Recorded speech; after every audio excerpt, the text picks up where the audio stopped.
Today I'm revealing 10 hidden functions in Ableton Live that are going to help you produce better tracks faster. Make sure you stick around to the end because you're not going to want to miss this.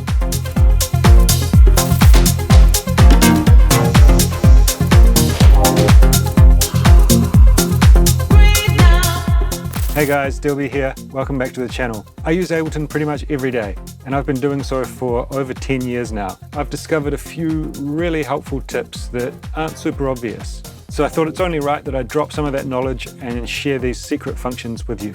If you like these videos that I do on the channel, then the best way that you can support is click the link in the description to Patreon. Signing up to Patreon gives you access to all of the project files from my How to Sound Like videos and allows you to submit tracks for my feedback live streams. It's also one of the best things you can do to support the channel. Now let's jump into Ableton.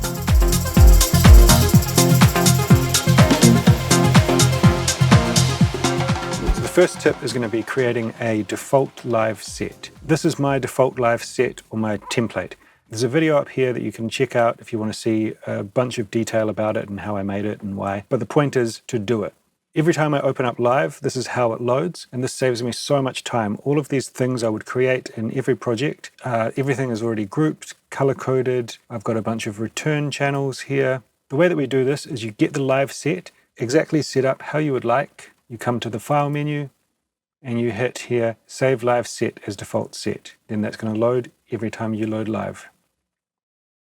The next tip is going to be about default tracks, MIDI and audio tracks.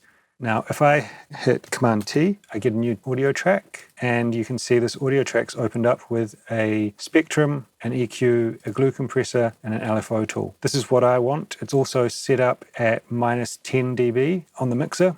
I came to realize that I was using these devices on pretty much every track, so I wanted them to load like that. If I go right-click on this audio track, I can hit here, Save as Default Audio Track. Saves me time every time. Likewise, MIDI track, Command-Shift-T. I've got this simpler device in this rack. Again, an EQ8, a glue compressor, and an LFO tool. If I double-click these, they expand, but I don't use them every single time, so I have it folded down like this and turned off. Again, right-click, Save as Default MIDI track. Super easy, super helpful. The next tip is default presets for devices. So I've got this EQ. If I add a new EQ, it's going to load exactly the same. Based on my workflow, I decided that I wanted a steep low cut, a gentle low cut, a few bell curves, a high shelf, and a more gentle high cut. These are the EQ functions that I use a lot, set up in a way that's intuitive. I also like to have all the bands turned off, so nothing's being applied if it doesn't need to be. So I get it to how it should be, right-click, and hit Save as Default Preset. The next tip is high quality mode or oversampling mode for live devices. Before Live 9 it was called high quality mode. Since Live 9 it's called oversampling mode. What we can do is right click onto EQ8 and we've got oversampling. Likewise with glue compressor, oversampling. Turning that on means that the audio inside the device is being processed at double the sample rate of your project. This is beneficial to get a cleaner signal with less artifacts. It does, however, take a bit more processing power, so if you're running a computer that's a bit old and might struggle, then maybe leave it till the end of your project to turn these on, but turn them on. Here we are in the arrangement view, and this tip is about time signature changes. You can see here that Live has these handy colors, dark, light, dark, light. So that shows us different blocks of time. In this case, it's showing 4 bars. If we zoom out more, it switches to 8 bars. But it really helps us to keep things in time in counts of 4, 6, 8, 32 bars, etc. But here in the arrangement, I've decided that the break works better if I leave a 1 bar gap before dropping back in. The problem then occurs that this puts our timing all out of whack. The MIDI clips no longer line up with these handy shaded areas. So what we can do, right click up here, insert time signature change, and now we're back on track.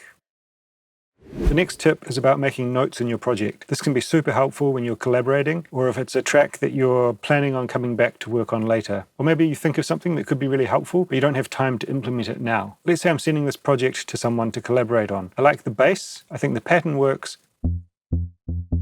Maybe the sound's a bit boring. So I can write here, right click, go edit info text, and then this brings up a cursor down here. I think the pattern works well, but we need a new sound.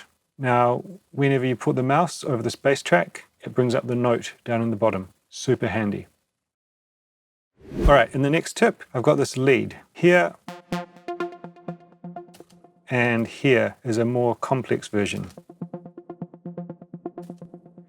So I'm thinking maybe it makes more sense if I introduce the complex version in the break. So I can hold Command, drag and drop this in, but now my automation's gone. I'll undo that. So what I do is I hit this little padlock symbol.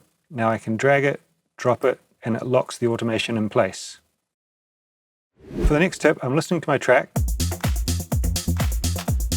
and I realize that I don't actually like this lead sound. But I think to myself, I really like the main stabs in pranayama, so why don't I try using that? So I can navigate to that project in my browser, click the actual stem that I want to copy, drag it, pull it over here.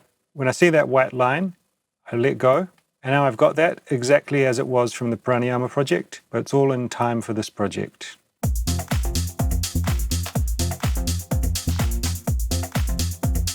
Super helpful, I use that all the time.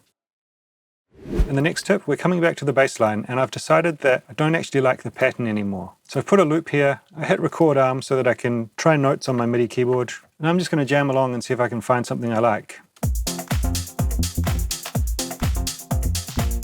I hear something that I like, but I forgot to record. No worries, I just hit the square button up here. Ableton Live was recording in the background. By hitting the MIDI capture button, it inputs the MIDI that I played even though I wasn't recording. Super, super handy. So this tip is about the time editing tools in Ableton. This is the project for pranayama, and let's say that the label's asked me to make a radio mix. Okay, so what I'm going to do is select a loop up here with the whole track in it and a bit of extra space. I'm just going to right click on the loop and hit duplicate time. So now I've got a duplicate of the full arrangement here. Now I'm going to start cutting that down. I can select this part here, loop it, right click, delete time.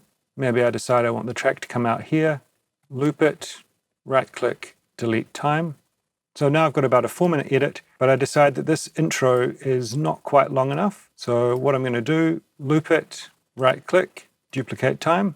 Then I can just edit the clips to make that arrangement flow. Let's say when I duplicated the first arrangement that I'd forgot to leave some space. Now these arrangements are right up on each other, and that's a bit annoying. I want to have some separation between them. I could try and select everything and drag it over, but that's pretty fiddly. What I'm going to do is insert some silence. I hit a loop, select the loop, click up here, create, insert silence. Now I've got the separation between the two arrangements. The next tip is to export MIDI clips. 2 reasons why you might want to do this. First, you can save the MIDI to use in another project. Second, let's say a label has signed the track and they want to get some remixes done. As well as exporting the audio parts, it might be handy to give them the lead synth MIDI. That way they can use the same pattern but maybe play a different sound. So I right click, I hit export MIDI clip and save that. Then they can drag that MIDI file into their remix to control any synth, and no matter what DAW they're using. It works for everyone. Alright guys, I hope you found that helpful. What hidden tips do you know that I didn't cover? Drop them in the comments. Just so you know, there's lots more helpful videos on my channel, like this one. Check that out now. Anyway, that's it from me today. I'll catch you next time. Peace!